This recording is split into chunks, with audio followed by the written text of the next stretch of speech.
Hi everyone, this is me Dheeraj Kurre और आज के इस वीडियो में हम करने वाले हैं क्लास 12th फिजिकल एजुकेशन का चैप्टर नंबर जो भी है chapter number 8 physiology and injuries in sports. देखो, खेल कूद में हमेशा चोट लगने की संभावना तो रहती है और इसी चोट को ठीक ठीक करने के लिए और इसके तरीक़ों को जानने के लिए और इसके रीजंस को जानने के लिए हम ये चैप्टर पढ़ रहे हैं। तो चलिए देखते हैं कि ये चैप्टर में हमें क्या क्या सीखने को मिलेगा और हम इसको रियल लाइफ में कैसे ला सकते हैं और एग्ज़ाम में कैसे अपना नंबर्स ला के बचा सकते हैं। तो देखते हैं। तो सबसे पहले हम देख लेते हैं कि हमारे चैप्टर में आने कौन कौन सा टॉपिक है, आएगा कौन कौन सा टॉपिक। तो सबसे पहला टॉपिक है physiological factor for determining components of physical fitness, and second one is effect of exercise on cardio respiratory system, and third is effect of exercise in muscular system, fourth physiological changes due to ageing. तो ये चारों topic के बाद एक और topic है जिसका नाम है स्पोर्ट्स इंजरीज। ये काफ़ी इंपॉर्टेंट है। इसमें हमें दो तरह की इंजरीज़ के बारे में पढ़ेंगे। पहला soft tissue injuries and second is bone joint injuries. तो चलिए अब स्टार्ट करते हैं। तो हमारा पहला टॉपिक है फिजियोलॉजिकल फैक्टर्स जो कि तो हमारा पहला टॉपिक है फिजियोलॉजिकल फैक्टर्स जो कि डिटरमाइन करते हैं हमारे फिजिकल फिटनेस को। तो हमारा पहला फिजियोलॉजिकल फैक्टर है स्ट्रेंथ। तो स्ट्रेंथ क्या होता है दोस्तों? बेसिकली एक फिजियोलॉजिकल फैक्टर है। तो स्ट्रेंथ क्या होता है? स्ट्रेंथ बेसिकली एक इंडिविजुअल की एबिलिटी होती है जिससे वो किसी भी रेजिस्टेंस को ओवरकम कर पाता है। मान लो आपके हाथ में एक डंबल है, आप और वो डंबल को जब उठा रहे हो तो आप रेजिस्टेंस को ओवरकम कर रहे हो और यही चीज़ आपका स्ट्रेंथ है। तो आखिर स्ट्रेंथ के कौन कौन से फैक्टर होते हैं? तो सबसे पहला फैक्टर होता है मसल साइज़। देखो, जिस भी इंसान का मसल साइज़ ज़्यादा होगा वो ज़्यादा रेजिस्टेंस ओवरकम कर पाएगा, मतलब उसके अंदर ताकत ज़्यादा होगी। और जनरली मेल्स में मसल साइज़ ज़्यादा होता है, इसलिए उनका जो स्ट्रेंथ है वो थोड़ा ज़्यादा होता है फीमेल्स के मुकाबले। दूसरा है मसल कॉम्पोजिशन। तो देखो, दूसरा है मसल कॉम्पोजिशन। तो देखो, हमारे बॉडी में ना दो तरह के फाइबर्स होते हैं, एक fast Twitch fibre and slow Twitch fibre. जो हमारे फास्ट ट्विच फाइबर है ना वो वाइट कलर के होते हैं, जबकि हमारे slow Twitch fibre red colour के होते हैं। तो देखो, किसी भी एथलीट के अंदर मान लो फास्ट ट्विच फाइबर्स हो गए तो वो क्या करेगा, उसके अंदर जो स्पीड इस भागने की जो कैपेसिटी है, मतलब स्पीड की जो कैपेसिटी है वो ज़्यादा रहेगी। और जिस एथलीट के अंदर स्लो ट्विच फाइबर ज़्यादा रहेंगे तो उसके अंदर ना जो लंबे टाइम तक दौड़ने, मतलब इंडोरेंस का जो एबिलिटी है वो ज़्यादा रहेगा। तो ये है हमारा मसल कॉम्पोजिशन। तीसरा फिजियोलॉजिकल फैक्टर है वो जो स्ट्रेंथ को डिटरमाइन करता है, वो है बॉडी वेट। देखो, जिस इंसान का बॉडी वेट ज़्यादा होगा वो ज़्यादा हेवी वजन उठा सकता है। अब हम देखते हैं फ्लेक्सिबिलिटी क्या होता है। तो ये हमारे फ्लेक्सिबिलिटी हमारे फिजिकल फिटनेस का दूसरा फिजियोलॉजिकल फैक्टर है फ्लेक्सिबिलिटी। तो फ्लेक्सिबिलिटी क्या होता है? बेसिकली ये रेंज ऑफ मोशन कि कोई भी इंसान अपना बोन्स की मदद से कितना रेंज ऑफ मोशन कर सकता है, वो कितना फ्लेक्सिबल है, उसी को हम फ्लेक्सिबिलिटी कहेंगे।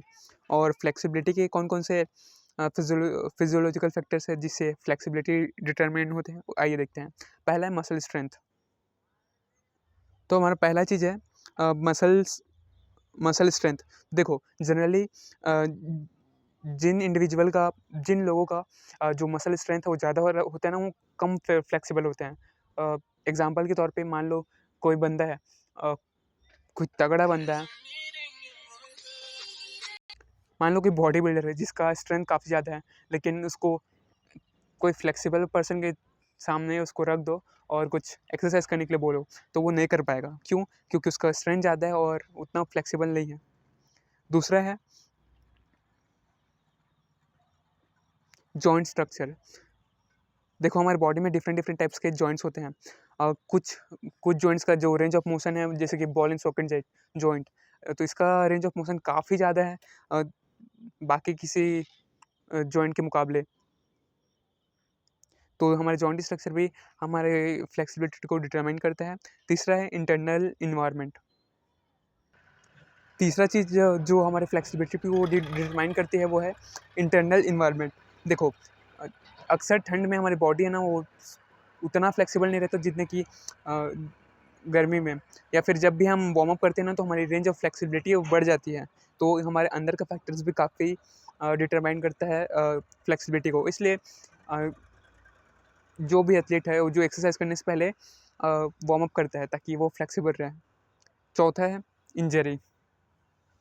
देखो जब भी आपको इंजरी रहेगा तो आपका फ्लेक्सिबिलिटी ऑटोमेटिकली कम हो जाएगा यार, क्योंकि आप इतना मूव नहीं कर पाओगे जितना नॉर्मल पर्सन कर पाएगा। तो ये भी एक फिजियोलॉजिकल फैक्टर है। तो अगला है एज एंड जेंडर। अगला फिजियोलॉजिकल फैक्टर जो फिटनेस को डिटरमाइन करता है वो है एज एंड जेंडर। देखो जनरली हम मान लो कोई 18 साल का नौजवान है और वही कोई 80 साल का कोई ओल्ड मैन है, तो दोनों की फ्लेक्सिबिलिटी किस में ज़्यादा होगी? ऑब्वियसली 18 साल के में। क्यों? क्योंकि 18 ईयर ओल्ड के पास ज़्यादा अच्छे मसल्स होंगे और ऑब्वियसली यार एज सीनियर पर्सन के पास उतना नहीं होगा। प्लस जेंडर, जनरली जो फीमेल्स होती हैं ना वो मेल से ज़्यादा फ्लेक्सिबल होते हैं। छठा फिजियोलॉजिकल फैक्टर है एक्टिव एंड सेडिमेंट्री लाइफस्टाइल। देखो जो बंदा अपनी डेली लाइफ में एक्टिव है उस ऑब्वियसली ज़्यादा फ्लेक्सिबल होगा उस बंदे के मुकाबले जो बैठ के नेटफ्लिक्स देख रहा है, मतलब आलसी लाइफ जी रहा है। Don't don't take it personal. सातवां हेरिडिटी। अगला फिजियोलॉजिकल फैक्टर है हेरिडिटी। देखो मान लो आपके हैं मान लो कोई स्पोर्ट्स पर्सन है और मान लो आपके पेरेंट्स बहुत फ्लेक्सिबल हैं, तो चांसेस ये है कि आपका जो बेबी होगा, पेरेंट्स का जो बेबी होगा वो भी काफ़ी फ्लेक्सिबल होंगे। अ, तो तीसरा फिजियोलॉजिकल फैक्टर है जो हमारे फिटनेस को डिटरमाइन करता है वो है स्पीड। तो स्पीड को क्या क्या चीज़ डिटरमाइन करते हैं आइए देखते हैं। सबसे पहले देखते हैं कि स्पीड क्या होता है। तो स्पीड का हमने फॉर्मूला पढ़ा है कि डिस्टेंस अपॉन टाइम, मतलब कितने टाइम में आप कितना डिस्टेंस कवर कर रहे हो, मतलब वही स्पीड आपका होगा। अ, या फिर इन जनरली हम बोल सकते हैं कि हम कोई काम कितनी तेज़ी से कर रहे हैं। तो इसको स्पीड को क्या-क्या चीज़ डिटरमाइन करती है? तो पहला एक्सप्लोसिव स्ट्रेंथ, मतलब आपके अंदर एक्सप्लोसिव स्ट्रेंथ हो तब आप क्विकर एक्शंस ले सकते हो। मान लो आप बॉक्सिंग में हो, आप उतने अच्छे मूवमेंट नहीं कर पा रहे हो तो सामने वाला बंदा आपको 4-5 दे के चला जाएगा। दूसरा है मसल कॉम्पोजिशन। अगला फैक्टर है वो है मसल कॉम्पोजिशन। देखो यार हमने अभी भी पढ़ा कि जिन लोगों के पास फास्ट ट्विच फाइबर्स होते हैं वो लोग जल्दी स्पीड से एक्शन ले पाते हैं, तो ऑब्वियसली यहाँ पर भी स्पीड का काम है। तो वो एथलीट जिनके पास फास्ट ट्विच फाइबर है वो ज़्यादा अच्छे से परफॉर्म कर पाएंगे स्पीड वाला एक्शन। तीसरा है मोबिलिटी ऑफ नर्वस सिस्टम। अगला फैक्टर है मोबिलिटी ऑफ नर्वस सिस्टम। इसका मतलब है कि आप कितने जल्दी अपने आसपास के इन्वायरमेंट को डिटेक्ट कर पा रहे हो, मूवमेंट कर पा रहे हो उसके अकॉर्डिंग।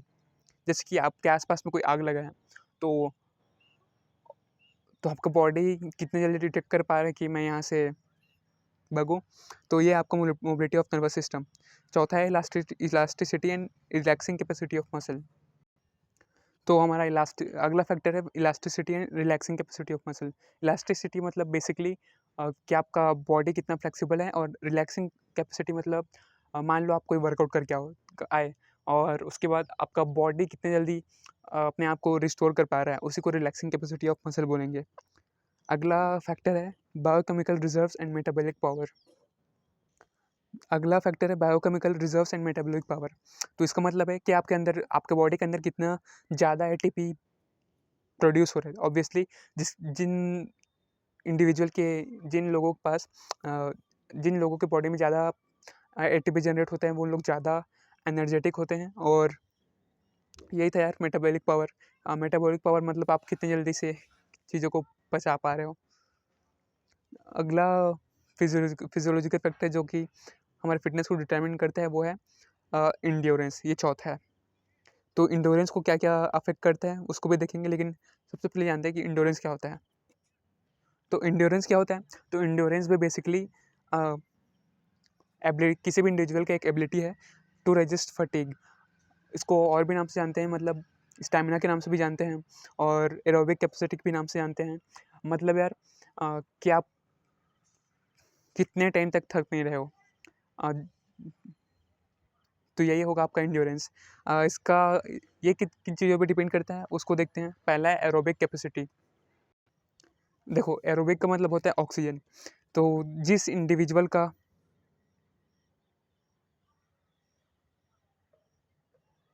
तो एरोबिक कैपेसिटी क्या होता है? Aerobic capacity is the measure of ability of the heart and lungs to get oxygen to the muscles. मतलब कि आपका हार्ट और लंग्स कितना अमाउंट ऑफ ऑक्सीजन आपको मसल्स को प्रोवाइड कर पा रहे हैं।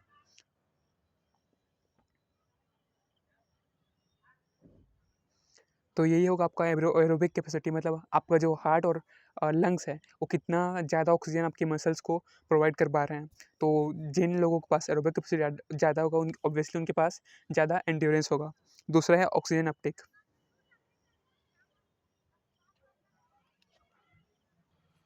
दूसरा है ऑक्सीजन अपटेक। तो बेसिकली ये हाईएस्ट रेट है कि जिस अमाउंट में हाईएस्ट तो ऑक्सीजन अपटेक क्या होता है? It is the highest rate at which oxygen can be taken up and consumed by heart पर मिनट। मतलब कितना अमाउंट ऑफ ऑक्सीजन हम पर मिनट हमारे हार्ट के द्वारा लिया जा रहा है और कंज्यूम किया जा रहा है। तो ये है ऑक्सीजन अपटेक। तीसरा है हमारा कार्डियक आउटपुट। तो कार्डियक आउटपुट क्या है? The cardiac output is simply the amount of blood pumped by the heart पर मिनट। मतलब यार हमारा हार्ट कितना ब्लड पंप कर पा रहा है एक मिनट में। तो ऑब्वियसली यार जिन लोगों के पास कार्डियक आउटपुट ज़्यादा होगा मतलब उन लोग का एंड्योरेंस ज़्यादा होगा। अब हमारे इस चैप्टर का सेकंड टॉपिक है effect of exercise on the cardio respiratory system. तो यार इस कार्डियो रेस्पिरेटरी सिस्टम, देखो ये शब्द दो वर्ड्स बना है। पहला है कार्डियो। कार्डियो का मतलब आ जाएगा आपका हार्ट और हार्ट ब्लड एंड आपका जो ब्लड वेसल्स है। और रेस्पिरेटरी मतलब सिस्टम मतलब हमारा ऑब्वियसली ऑक्सीजन का सिस्टम, कि ऑक्सीजन हमारे मसल्स तक कितना पहुंच पा रहा है। तो इसका मेजर फंक्शन क्या हो जाएगा कि ऑक्सीजन को डिलीवर करना हमारे मसल्स तक और मसल्स जो कार्बन डाइऑक्साइड प्रोड्यूस करते हैं उसको वापस लाना। अगला अब हम देख लेते हैं कि एक्सरसाइज का क्या इफेक्ट होता है कार्डियो रेस्पिरेटरी सिस्टम रिस्ट। अब हम देख लेते हैं एक्सरसाइज का क्या इफेक्ट होता है हमारे कार्डियो रेस्पिरेटरी सिस्टम पे। तो क्या होता है आइए देखते हैं। तो शॉर्ट टर्म में आपका तो हमारे इफेक्ट ऑफ एक्सरसाइज को हम दो तरह से क्लासीफाई कर सकते हैं। पहला है शॉर्ट टर्म एंड दूसरा लॉन्ग टर्म। तो शॉर्ट टर्म में क्या होगा बेसिकली हमारा रेस्पिरेटरी रेट है ना वो इंक्रीज़ हो जाएगा। हमारा टाइडल वॉल्यूम इंक्रीज़ हो जाएगा। टाइडल वॉल्यूम मतलब बेसिकली हमारे लंग्स का वॉल्यूम कि वो कितना ऑक्सीजन इनहेल कर सकता है। And rate of exchange of gases increases. मतलब आपका जो ऑक्सीजन और CO2 का जो एक्सचेंज है वो जल्दी हो जाएगा। और लॉन्ग टर्म में क्या क्या इफेक्ट होंगे? पहला है efficiency of respiratory muscles increases. मतलब आपका जो मसल्स का कैपेसिटी है ना ऑक्सीजन लेने का वो बढ़ जाएगा। तीसरा है लंग वॉल्यूम इंक्रीजेस। आपका लंग का जो वॉल्यूम है वो इंक्रीज हो जाएगा। तीसरा पल्मोनरी डिफ्यूजन इंक्रीजेस।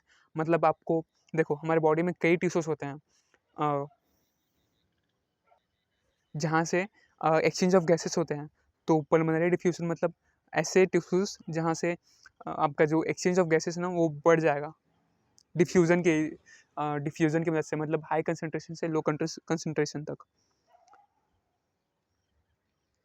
एंड चौथा इफेक्ट है लॉन्ग टर्म में रेसिड्यूअल वॉल्यूम इंक्रीजेस। मतलब आपको लंग्स को स्टोर करने का जो कैपेसिटी है ना वो बढ़ जाएगा। और इफेक्ट देख लेते हैं। पहला है increase in heart rate. Obviously अगर आप एक्सरसाइज करोगे तो आपका हार्ट रेट बढ़ जाएगा। दूसरा है इंक्रीज इन स्ट्रोक वॉल्यूम। तो stroke volume increases proportionally with exercise intensity. It is measured in ml पर बीट। तो स्ट्रोक वॉल्यूम का मतलब क्या हो गया यार?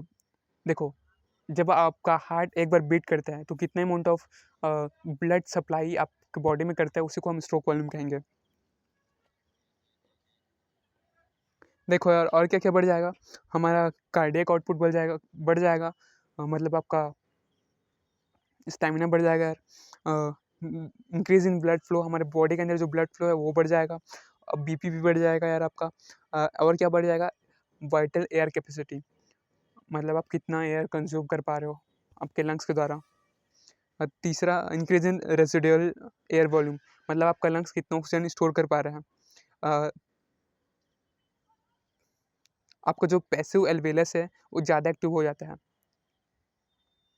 एल्वेलस मतलब आपका जो लंग्स के अंदर जो सबसे छोटे होते हैं ना एल्वेओली, जहाँ से एक्सचेंज ऑफ गैसेस होते हैं, उसी को हम एल्वेलस बोलते हैं। तीसरा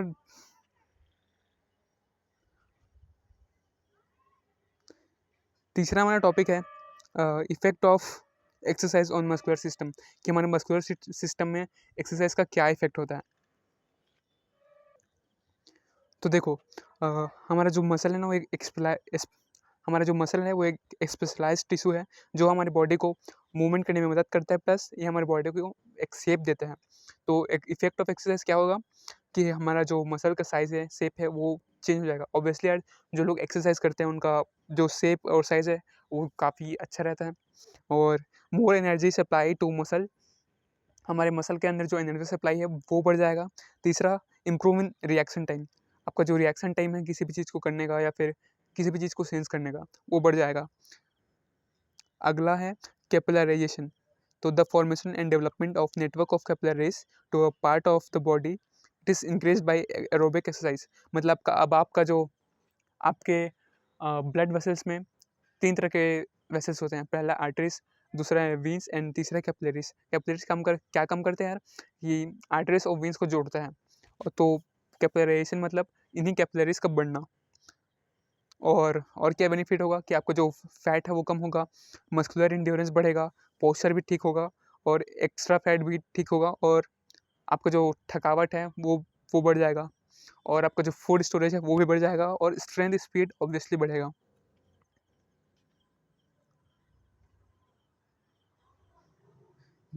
चौथा टॉपिक है physiological changes due to ageing. तो हमारा चौथा टॉपिक है physiological changes due to ageing, मतलब जब आपका एजिंग होगा तो क्या क्या चेंजेस होंगे। तो सबसे पहले सारी अच्छी चीज़ें हैं वो सारी अच्छी चीज़ें हैं वो कमज़ोर हो जाएंगी यार। सारी अच्छी चीज़ें हैं वो थोड़ा वीक हो जाएंगे। जैसे कि आपका जो increase rigidity of chest wall, आपको जो चेस्ट वॉल है वो रिजिड हो जाएगा। और plus decrease in respiratory muscle strength, मतलब आपका जो मसल स्ट्रेंथ है रेस्पिरेशन का वो कम हो जाएगा, और कार्डियक आउटपुट भी डिक्रीज हो जाएगा। प्लस आपका जो ब्लड प्रेशर है वो बढ़ जाएगा। आपका जो गैस एक्सचेंज है ना लंग्स में, वो ठीक से नहीं हो पाएगा, और आपका जो वाइटल कैपेसिटी वो भी कम हो जाएगा। और आपका जो सांस सांस छोड़ने का जो कैपेसिटी है, slower expiratory flow rates in the lungs, मतलब आपका वो कम हो जाएगा सांस छोड़ने का। और आपका जो फैट अकोमोडेशन है वो बढ़ जाएगा, और आपका जो लीन बॉडी वेट है वो भी कम हो जाएगा। और आपका जो बोन्स है ना उसका जो कैल्शियम और फॉस्फोरस कंटेंट्स है वो कम हो जाएगा। इसकी वजह से आपने सुना होगा कि जो लोग सीनियर होते हैं वो उनके अंदर जोड़ों का दर्द आपने सुनी होगा, वो इसी कारण से होता है। अब हमारा पांचवा टॉपिक और लास्ट टॉपिक है क्लासिफिकेशन ऑफ स्पोर्ट्स इंजरीज। तो देखते हैं कि इसमें क्या क्या पढ़ने हमें। तो हमारे जो स्पोर्ट्स इंजरीज है वो दो तरह के होते हैं, एक तो एक्सटर्नल इंजरीज और दूसरा है इंटरनल इंजरीज। तो एक्सटर्नल इंजरीज में हम पढ़ेंगे सॉफ्ट टिश्यू इंजरीज, जैसे कि आपका abrasion, contusion, laceration, incision. And internal injuries में हम पढ़ेंगे soft tissue injuries plus hard tissue injuries. तो सॉफ्ट टिश्यू इंजरीज में आपका स्प्रेन हो गया, स्ट्रेन हो गया। एंड हार्ड टिश्यू में आपका होगा joints injuries and bone injuries. आपको जो ओवर यूज इंजरीज है ना वो हमारे सिलेबस में नहीं, उसको निगलेक्ट कर दीजिए। तो जॉइंट इंजरीज में हम डिसलोकेशन पढ़ेंगे, शोल्डर जॉइंट का, हिप जॉइंट का, रिस्ट जॉइंट का, लोअर जॉ का। और प्लस बोन इंजरीज में हम fracture, green stick fracture, comminuted fracture, impacted, transverse and oblique stress, ये सारे चीज़ को हम देखेंगे। तो चलिए एक एक करके देखते हैं। तो सबसे पहले देख लेते हैं कि सॉफ्ट टिश्यू होता क्या है। तो soft tissue refers to tissues that connect support or surround other organs and organs of the body. The muscles, tendons, ligaments, facial nerves, fibrous tissue, blood vessels, etc. Soft tissue injuries involve injuries in muscles, ligament and tendons in the body. तो basically ये ऐसे muscles होते हैं जो आपके bones को connect करते हैं, मसल्स को कनेक्ट करते हैं, लिगामेंट्स को कनेक्ट करते हैं। इन शॉर्ट यार हमारे मसल्स, लिगामेंट्स और टेंडन्स में चोट आना उसी को सॉफ्ट टिश्यू इंजरीज बोलेंगे। ब्लड वेसल्स एक्सेट्रा इसमें से जो तो सॉफ्ट टिश्यू क्या होता है यार?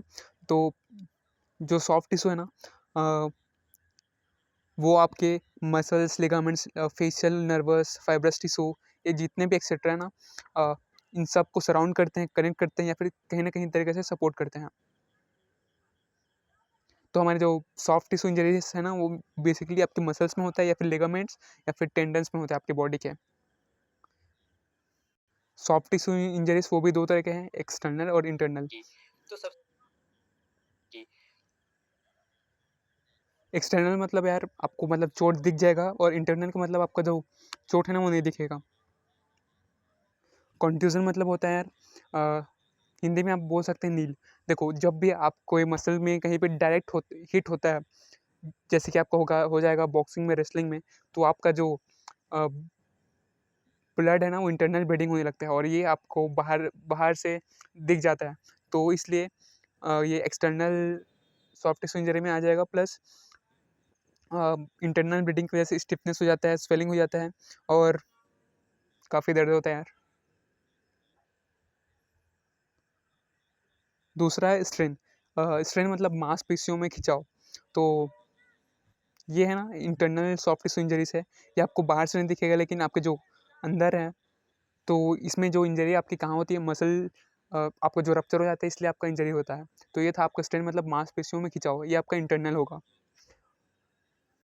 तो स्ट्रेन का मतलब यार जो अक्सर कई बार मेरे को हुआ है, इसका मतलब होता है आपके जो लिगामेंट है ना वो टूट जाते हैं, या फिर उसमें थोड़ा सा स्टिचेज आ जाते हैं। तो ये भी इंटरनल सॉफ्ट टिश्यू इंजरीज है। इसमें आपको स्वेलिंग हो जाता है, इन्फ्लेमेशन हो जाता है और सीवियर पेन भी होता है। ये इनके कॉमन सिम्टम्स है। तो चौथा यार एब्रेशन। एब्रेशन मतलब फ्रिक्शन की वजह से आपके मसल्स में चोट आना। मान लो आप फील्डिंग कर रहे हो और सामने से कैच आ रहा है और डाइव मार दिया आपने, तो आपका जो हाथ है वो घिस गया। खुदा ना खास्ता ये ना हो आपके साथ, लेकिन जो चोट आएगा उसी को हम एब्रेशन कहेंगे। अगला है ब्रूजेस। अगला है ब्रूजेस। तो इसमें क्या होता है, आपका जो मसल है ना उसमें लाल नीला दोनों तरह के रंग रंग दिखते हैं, और ये जो इंजरी है ना वो आपके ब्लड वेसल्स में होता है। हो सकता है कि उसमें वो थोड़ा उसमें इंजरी हो इसलिए ऐसा होता है। अगला है लेसरेशंस। इसका मतलब होता है सिंपली फट जाना या फिर कट जाना। और ये ऑब्वियसली यार किसी ब्लंट या फिर शार्प ऑब्जेक्ट से होता है। और सातवां है इंसिजन। लेकिन उससे पहले देख लेते हैं यार ब्लंट। ब्लंट मतलब जो शार्प नहीं है, जैसे कि पत्थर हो गया, उससे अगर आपको चोट लगता है तो उसी को हम लेसरेशन कहेंगे। तो इंसिजन के अगला है सातवां इंसिजन। तो ये जब भी आपके किसी शार्प ऑब्जेक्ट से कट लगे या फिर जब डॉक्टर कट लगाते हैं शार्प ऑब्जेक्ट से, उसी को हम इंसिजन कहते हैं। तो आप सॉफ्ट टिश्यू इंजरीज को कैसे ठीक कर सकते हो? तो सब पहले आप कोई भी एक्सरसाइज करने से पहले प्रॉपर वार्मिंग अप कर लो। दूसरा प्रॉपर कंडीशनिंग ऑफ बॉडी कर लो। साइंटिफिक इक्विपमेंट और फैसिलिटीज़ का यूज़ करो यार। जहाँ पे आपको खेलना है तो clean and plain surface of the playgrounds, और knowledge rules and regulation of sports events. आपको रूल्स एंड रेगुलेशन पता होना चाहिए आपका जो स्पोर्ट इवेंट है। Actively and alertness participation during the sports training and competition. मतलब ट्रेनिंग और कॉम्पिटिशन के टाइम आपको अलर्ट रहना है कि आपको चोट वोट ना लगे। और fatigue sickness injuries condition to avoid participation in the sport training. मतलब जब आप फटीग हो, सिक हो और इंजर्ड हो तो आप स्पोर्ट्स में ना ही जाए तो बेहतर है। अगला है डिसलोकेशन। तो डिसलोकेशन मतलब यार आपका जो बोन का प्लेस है ना उसका डिसलोकेट हो जाना जॉइंट से। मान लो आपका, तो इसमें ये कहाँ कहाँ पे होता है, तो हमारा जो लोअर जो है ना वो कई बार डिसलोकेट हो जाता है। दूसरा है डिसलोकेशन ऑफ शोल्डर जॉइंट। आपने क्रिकेट में देखा होगा कि कई लोगों का शोल्डर जॉइंट है ना वो डिसलोकेट हो जाता है। फिर उसको ठीक कर लेते हैं। तो ये था हमारा डिसलोकेशन। तीसरा है टाइप्स, लास्ट टॉपिक है टाइप्स ऑफ बोन फ्रैक्चर्स। तो पहला है ग्रेन स्टिक फ्रैक्चर। तो इसमें क्या हो रहा है, आपका जो बोन है, जो आपका बोन है ना, वो क्रैक हो गया है, और वो भी पूरी तरीके से नहीं, हल्का सा क्रैक हुआ है, एक स्टिक की तरह। और यूजुअली जो ये ग्रेन स्टिक फ्रैक्चर है ना, वो बच्चों के अंदर होता है। क्यों? क्योंकि उनका जो बोन है ना, वो काफ़ी सॉफ्ट और फ्लेक्सिबल होता है। तो ट्रांसफर फ्रैक्चर में क्या होगा, आपका जो बोन का जो ब्रेकिंग है ना, वो एकदम 90 डिग्री में होगा। और तीसरा है ऑब्लिक फ्रैक्चर। तो ऑब्लिक फ्रैक्चर मतलब आपको जो बोन का जो फ्रैक्चर है ना, वो थोड़ा ऑब्लिक टाइप में होगा। आप ये डायग्राम देख सकते हो। और चौथा है इम्पैक्टेड फ्रैक्चर। तो यार इम्पैक्टेड फ्रैक्चर काफ़ी डरावना दिख रहा है।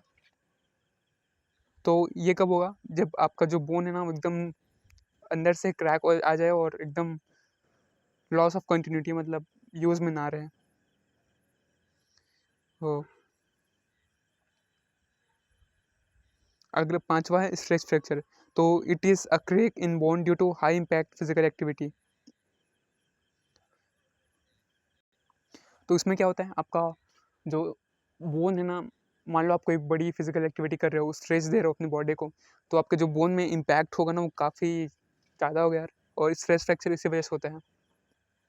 लास्ट है कम्युनिकेटेड फ्रैक्चर। तो यार ये फ्रैक्चर किसी को ना यार हो यार। इसमें आपको जो बोन का है ना, वो एकदम टुकड़े टुकड़े हो जाते हैं। और यही था आप हमारे बोन फ्रैक्चर। आई होप ये किसी को कभी ना हो यार, कोई सा भी। तो पांचवा टॉपिक है प्रिवेंशन फ्रॉम स्पोर्ट्स इंजरीज। हम स्पोर्ट्स इंजरीज से कैसे बच सकते हैं। सबसे पहले हम वार्म अप, हमें कोई भी एक्सरसाइज करने से पहले वार्म अप कर लेना चाहिए, स्ट्रेचिंग कर लेना चाहिए, और एक्सरसाइज करने के बाद या फिर स्पोर्ट्स इवेंट करने के बाद कूलिंग डाउन करना चाहिए। सेकेंड है undertaking training prior to competition to ensure readiness to play. मतलब कोई भी स्पोर्ट्स या फिर गेम्स खेलने से पहले ट्रेनिंग कर लो। तीसरा है including appropriate speed work in training programme so muscles are capable of sustaining high acceleration forces. मतलब ट्रेनिंग के दौरान अपने मसल्स को ट्रेन कर लो कि वो हाई एक्सेलरेशन फोर्सेस झेल सकें। चौथा, including appropriate stretching and strengthening exercise in weekly training programmes. मतलब जो स्ट्रेचिंग वाला और स्ट्रेंथनिंग वाले एक्सरसाइज है ना, उसको अपने ट्रेनिंग प्रोग्राम में इंक्लूड करना। पांचवा है gradually increasing the intensity and duration of training. मतलब धीरे धीरे अपने आप को चैलेंज करना, किस लेवल पे, इंटेंसिटी और इंड्योरेंस लेवल पे। छठा है maintenance high level of cardiovascular fitness and muscles endurance to prevent fatigue. मतलब अपने आप को इस लेवल का फीड बनाना ताकि आपका जो इंड्योरेंस है और कार्डियोवास्कुलर फिटनेस है वो अच्छा रहे। सातवां, allowing adequate recovery time between workouts and training session. मतलब आपका अपने आप को रिकवरी टाइम देना ताकि आपका जो मसल्स है वो रिकवर कर पाए। आठवां, वेयरिंग प्रोटेक्टिव इक्विपमेंट्स जैसे कि सिन गार्ड, माउथ गार्ड या फिर हेलमेट। नौवां, pre participation in medical checkup. Sports event होने से पहले मेडिकल चेकअप करवा लें कि आपको कोई तकलीफ तो नहीं। तो ये था यार आपका ये चैप्टर। आई होप आपको समझ में आया होगा। और ये रहा कुछ PYQ, आप स्क्रीन पॉज करके कर लेना। और जल्दी मिलते हैं अगले वीडियो में। Till then be happy. जय हिंद।